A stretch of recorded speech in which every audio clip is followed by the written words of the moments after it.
um chamado para alguém, para nós que já exercemos. Paulo estava nos garantindo que Deus ia, no decorrer do tempo, trazer um aperfeiçoamento sobre aquilo que está sobre você depositado. Amém. Exemplo, você que canta, no decorrer dos anos, Deus aperfeiçoaria esse dom, esse ministério. Você que prega, você que dirige, etc, etc. Conforme você adquire algo de Deus, Deus tem uma responsabilidade de aperfeiçoar tudo aquilo que Ele lhe entregou. Amém.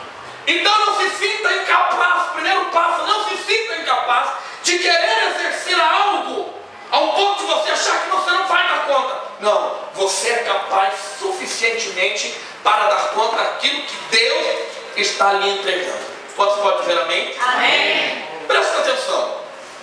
Quando eu começo a olhar para dentro da Bíblia, eu encontro um profeta que teve esse tipo de insegurança. Diga comigo essa palavra, insegurança. Insegurança.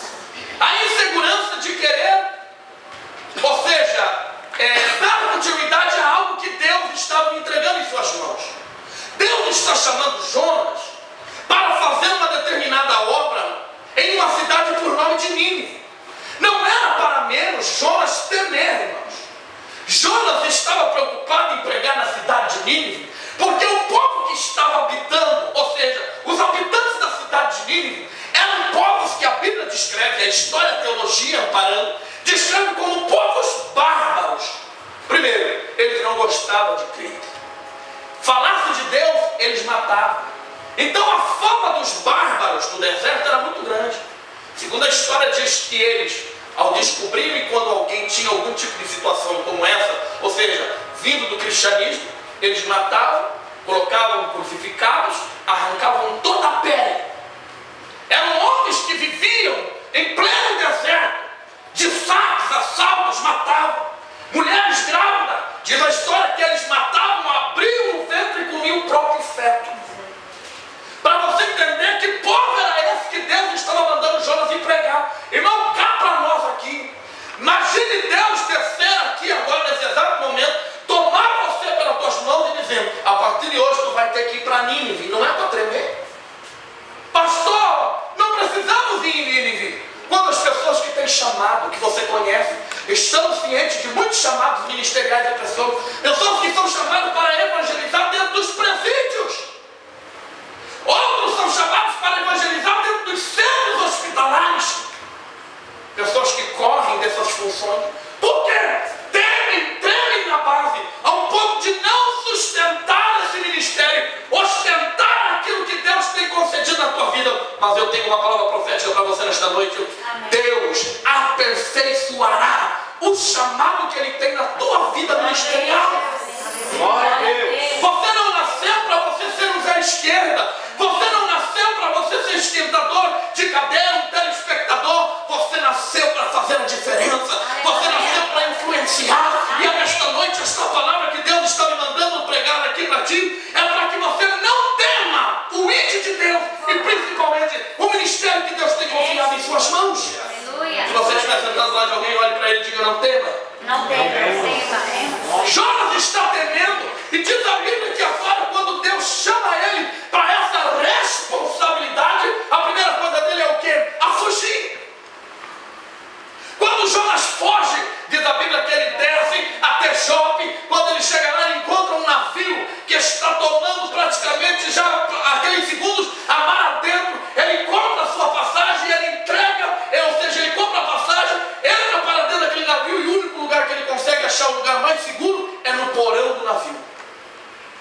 Quando o navio entra ao mar adentro, diz a Bíblia, o versículo que você leu, o versículo de número 3 e o 4, mais preciso o 4, que no meio do mar a tempestade levantou-se. Escute, irmãos, aquela tempestade que levantou não era uma tempestade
E diz a Bíblia que ele começa a se desesperar, até o ponto de ele procurar a um lugar onde ninguém imaginava que estava o problema. Aonde? No porão. Diga comigo o porão. Porão.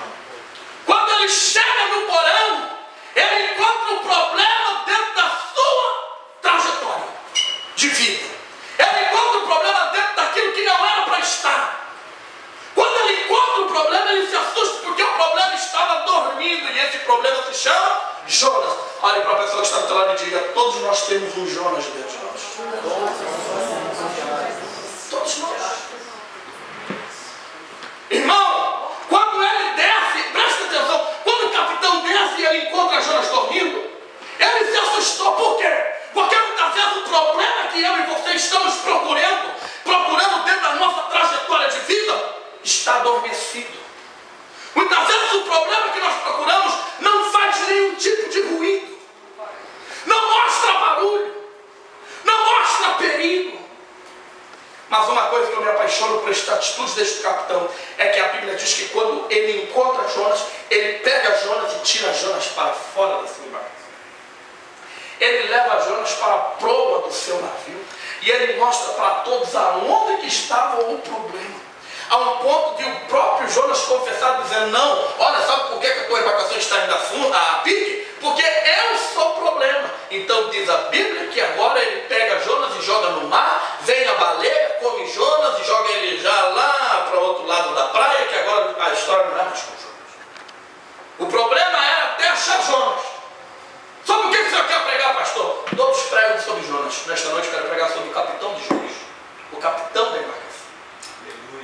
A história era de Jonas, mas o protagonista era Jonas, mas o coadjuvante era o capitão. Por que, pastor? Deus estava dando uma alerta na vida daquele capitão, que nesta noite eu quero que você aprenda a história comigo. Deus estava dando uma alerta para a vida deste capitão, ensinando a ele a fazer uma coisa que ele jamais imaginava. O que, pastor? Não colocar pessoas desobedientes dentro da sua embarcação. Era da extremidade, ou seja, era da responsabilidade daquele capitão de ser uma pessoa mais responsável. Segundo, ser uma pessoa seletiva a quem entraria para dentro da sua embarcação. Aleluia! Veja que Jonas tem a audácia de comprar o ingresso, dar na mão dele, ele nem sequer procurou saber de onde vinha o menino. Quando ele foi detectar o problema, já era tarde. Eles estavam em mar aberto, o vento açoitava e as águas estavam quase levando a embarcação a pique. O capitão não sabia de onde era a origem de Jonas.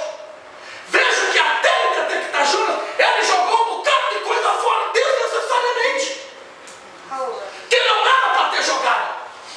Por que, pastor? Porque nesta noite eu estou pregando para uma igreja inteligente. Eu estou pregando para uma pessoa aqui que sabe da realidade de vida que estão vivendo. Amém, Jesus. Amém. Glória a Deus. Pessoas que estão como esse capitão, desesperado. 2014 para você foi ano de vendavais. Oh, Jesus. Anos que balançou o teu barco. Anos que é um ponto que você achava que nem ia dar conta. Mas Deus é fiel na sua vida. Aleluia. Glória a Deus. E o que você está fazendo? Nesta noite eu vim te confrontar com esta palavra. Amém, Jesus. A palavra é o seguinte: se você vai chegar até o final de 2014 vitorioso, jogando Jonas fora da tua embarcação, ou você vai naufragar até esse final de ano. Misericórdia, pastor Guerra. Sabe por quê? Estamos brincando, irmãos. Estamos vacilando dentro do nosso próprio evangelho, dentro da nossa vida, dentro do nosso cotidiano. Não somos pessoas seletivas. Sou pastor de igreja, sei do que estou falando. O que eu estou vos pregando